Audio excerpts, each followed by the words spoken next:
बांग्लादेश में एक दलित नौजवान को कैसे जला दिया गया। आपकी जवान से एक शब्द नहीं निकल रहा है, आपकी जवानी सिल चुकी है, क्योंकि आप उसको केवल वोट बैंक के रूप में इस्तेमाल करते हैं। हिंदू मारा जाता है तो आपके मुंह बंद हो जाते हैं। आप लोग गाजा पट्टी में होने वाले किसी भी उस पर आंसू बहाते हैं। उत्तर प्रदेश के मुख्यमंत्री योगी आदित्यनाथ ने बांग्लादेश में हुई हिंसा और हिंदुओं पर अत्याचार का मुद्दा विधानसभा में उठाया। विधानमंडल के शीतकालीन सत्र के आखिरी दिन 24 दिसंबर को विधानसभा में सीएम ने कहा कि बांग्लादेश में दलित नौजवान को मारा गया। आप सिर्फ गाजा पर आंसू बहाते हैं, अब वोट बैंक की राजनीति करते हैं। आप लोग तो हर एक कार्य को आप वोट बैंक के नजरिए से देखते हैं। आपकी नियत है, आप किसान को वोट बैंक की नजर से देखते हैं, इसलिए कुछ किए नहीं। आप दलितों को वोट बैंक की निगाह से देखते हैं, इसलिए कुछ बोलते नहीं। इसलिए मैं कह रहा हूं ना, देखो बांग्लादेश में एक दलित नौजवान को कैसे जला दिया गया।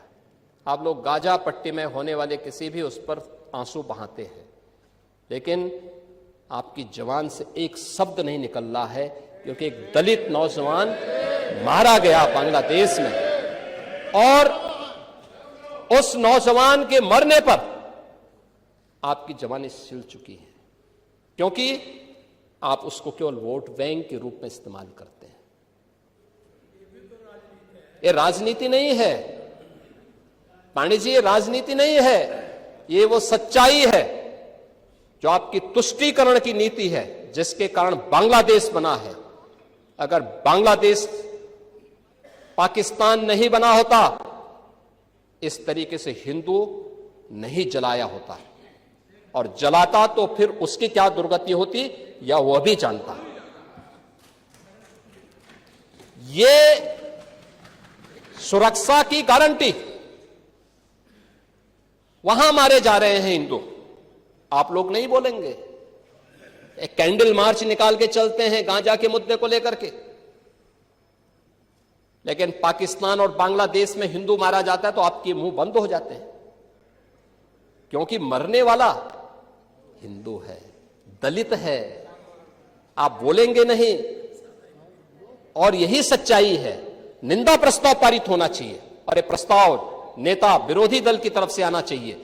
इस घटना की हम भर्त्सना करते हैं, और बांग्लादेश सरकार को इस बात की चेतावनी देता हूं, और इसीलिए हम कह रहे हैं, नोट करना, ये चीजें होनी चाहिए, और हमारा भी प्रयास होना चाहिए।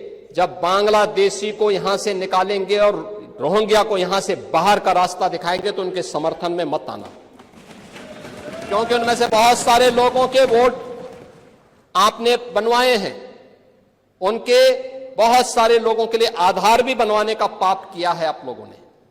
इसलिए इन चीजों को ध्यान में रखना, और एक एक चीज की स्क्रीनिंग होगी,